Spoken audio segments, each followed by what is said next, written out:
হইতে হবে। বেগম জিয়া কিরকম সততার সাথে দল পরিচালনা করছেন। বর্তমান নেতা তারেক রহমান অত্যন্ত বিচক্ষণ নেতা। আপনারা হয়তো আগের তারেক রহমান আর এখন তারেক রহমান এক না। এই তারেক রহমান আর ওই তারেক রহমান শহীদ জিয়ার উত্তরসূরি এবং শহীদ জিয়ার কার্বন কপি আমি মনে করতেছি। আপনারা এই দেশবাসীকে অন্তত আগামী দিনে কিছু দিতে পারবে এই বিএনপি, এই তারেক রহমান, ইনশাআল্লাহ আপনারা তার জন্য দোয়া করবেন।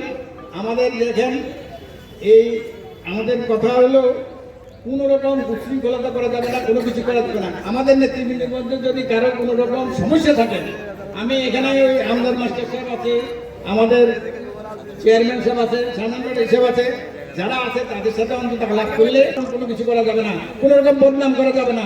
আমাদের পিছনে অনেক শত্রু আছে, আমাদের কাছে এই সমস্ত শত্রুরা আমাদের দলের ক্ষতি করবে, যাতে করে কোনো লোকজন এইভাবে ঢুকে দলের ক্ষতি না করতে পারে। সেজন্য আপনার দৃষ্টি থাকতে হবে। জিনিসটা আপনারা খেয়াল করবেন। আগে যেভাবে ছিল, এখন ভিতরে ভিতরে আমাদের কোনো লোকজন যদি আসে, বিভিন্ন লোকজনের উল্টাপাল্টা কাজ করার প্রচলন দিতে পারে, সেটার থেকে যাতে করে আমরা খেয়াল রাখবেন। যেহেতু আমাদের এখানে যিনি চেয়ারম্যান আছেন তিনি আমি অনেক ঘনিষ্ঠ মানুষ, এবং যারা এখানে নেতৃবৃন্দ তারাও যথেষ্ট ডাইনামিক। ওই যে আমার মনীষ আছে, সেও ডাইনামিক। আমি দেখছি সবসময় ধৈর্য ধারণ করে আরো পরিশ্রম করে আরো সাংগঠনিকভাবে কিভাবে শক্তিশালী করবেন দলকে, সেইভাবে আপনারা সবাই দৃষ্টিতে সবাই চেষ্টা করবেন।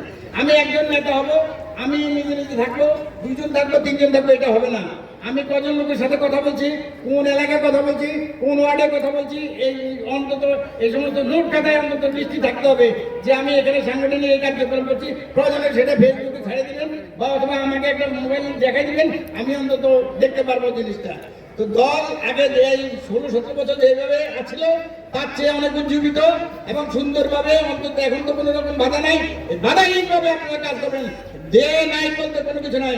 যেহেতু রমজানের পরে 30 রোজা থাকার পরে আপনি এই প্রোগ্রাম করতেছেন, আগামী দিনগুলোতে আরো সুন্দর সুন্দর প্রোগ্রাম করবেন। যত কষ্টই হোক না হোক, যেখানে হোক, তবে 5 নম্বরে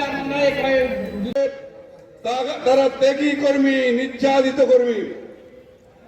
আজকে পরিতাপের সহিত বলতে চাই, 5 আগস্টের পরে আমার এলাকায় রাত্রে কিছু বিচ্ছিন্ন ঘটনা ঘটেছিল, যেটা সারা বাংলাদেশে হয়েছে। কিন্তু আমরা কি দেখলাম, তার পরের দিনেই আজকে যিনি ফরিদগঞ্জের বিএনপি দাবি করে মুলা কুড়া নিয়ে আসবে, প্রত্যেকটা আমলিকের ঘরে ঘরে গিয়ে উনি খোঁজ খবর নিয়েছে। ওদেরকে বলেছে আপনারা আর্মির কাছে আবেদন করুন, এসপির কাছে দরখাস্ত দেন, থানায় মামলা করুন, কোর্টে মামলা করুন, আমার নেতা কর্মীরা আমরা সহকারে সহযোগিতা করব। যিনি এই কথা বলেছে, যিনি আজও আমরা জানি 2008 সালে লায়ন হারুন সাহেবকে তাদের শীষ থেকে নির্বাচন করার জন্য নমিনেশন দিয়েছে, উনি নৌকা মার্কা নির্বাচন করেছে। ওনার সাথে যারা ছিল তারা নৌকা মার্কা নির্বাচন করেছে। 2018 সালে লায়ন হারুন সাহেবকে তাদের শীষের নমিনেশন পুনরায় দিয়েছিল, তখনও উনি নৌকা মার্কা নির্বাচন করেছে। তাদেরকে ভালোবাসতে শিখো, অবশ্যই তোমাকে মনোনয়ন তুমি পাবে।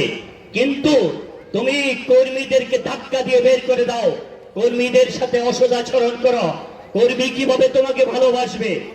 আর তুমি নিজেই বলো, আমি যদি শাড়ি মার্কা নিয়ে আসি আপনারা আমার সাথে আছেন, আরে বেটা বিএনপি কে ভালোবাসো, বিএনপির দায়িত্ব পালন করো, তোমাকে কেন শাড়ি মার্কা নিয়ে আসতে হবে?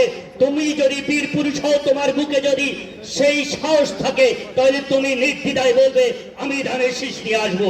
আমরা যেমনি ভাবে বজ্র কণ্ঠে বলি, আমার নেতা আপনার নেতা লায়ন মোহাম্মদ হারুন রশিদ আগামী দিনে ধানের শীষের কান্ডারি আপনাদের মাঝে প্রতীক নিয়ে আসবে, আপনারা বিপুল ভোটে বিজয়ী করবেন। টাকা চিন্তায় হয়, মোবাইল চিন্তায় হয়, কিন্তু নমিনেশন চিন্তায় হয়। এই কথা কি কেউ শুনেছেন জীবনে কখনো? নমিনেশন দেয় দলের চেয়ারম্যান, স্বাক্ষর করেন মহাসচিব, বরাবর পাঠান ডিসির বরাবর একটা চিঠি পাঠান, এটা হলো নমিনেশন, যে আমাদের দলের প্রার্থী অমুক, ওনার ভোটার নাম্বার এত, ওনার নাম এই, ওনার পিতার নাম এই, এটা ডিসির কাছে পাঠায় নাকি? কথা। আর আমি যদি বলি যে নমিনেশন চিন্তা হয়, ভাই আমি এই জিনিস বুঝি না যে নমিনেশন কিভাবে চিন্তা হয়, এটি পাগলের প্রলাপ। আপনারা দেখছেন না এই দেশের মানুষ যারা আমরা বিএনপি করি আমরা এত অজ্ঞ না, আমরা এত মূর্খ না, বলবেন যে নমিনেশন চিন্তায় হয়। আমরা জেলে যাওয়ার আগেই উনি জেল কেটে বসেছিলেন আমাদেরকে জেল থেকে ছুটিয়ে আনার জন্য। তার জন্য আজকে বক্তৃতা আমি দেব না, বক্তৃতা সবাই দিয়েছে। আপনারা তার জন্য 5 ওয়াক্ত নামাজ পড়ে দোয়া করবেন। সামনে যেন নির্বাচন যখনই হবে লায়ন হারুনুর রশিদ সাহেব যেন ধানের শীষের মার্কা নিয়ে ফরিদগঞ্জে আপনাদের সামনে আসতে পারে। আমাদের কোনো প্রবলেম কমেছিল কিনা তা আপনারা বর্তমান সময়ের সাথে কম্পেয়ার করবেন যে বর্তমানে কি হইতেছে আর আমরা কি করে গিয়েছিলাম। শুধু এতটুকুই আপনার কাছে আমার বলা, যেহেতু অনেক সময় চলে গেছে, অনেক সময় হয়েছে, আপনাদের অনেক ধৈর্য নিয়েছে, আপনাদের তাদের রুহের আত্মার মাগফিরাত কামনা করছি। বন্ধুরা আমার, আপনারা জানেন 2008 সাল থেকে যেদিন লায়ন হারুনুর রশিদ সাহেবকে দেশনেত্রী বেগম খালেদা জিয়া ধানের শীষের প্রতীক তুলে দিয়েছিল, সেদিন থেকে ফরিদগঞ্জের বিএনপির দায়িত্ব লায়ন হারুন যেভাবে হাতে নিয়েছে বিগত 17 বছর আন্দোলন সংগ্রাম থেকে শুরু করে আমাদের প্রিয় নেতা ফরিদগঞ্জের সালে সর্বক্ষ জনগণের নয়নের মণি, ফরিদগঞ্জের মানুষের রূপকার আমাদের প্রিয় নেতা জনাব লায়ন মোহাম্মদ হারুনুর রশিদ। আমাদের এই ফরিদগঞ্জে উনার অসংখ্য অবদান আছে।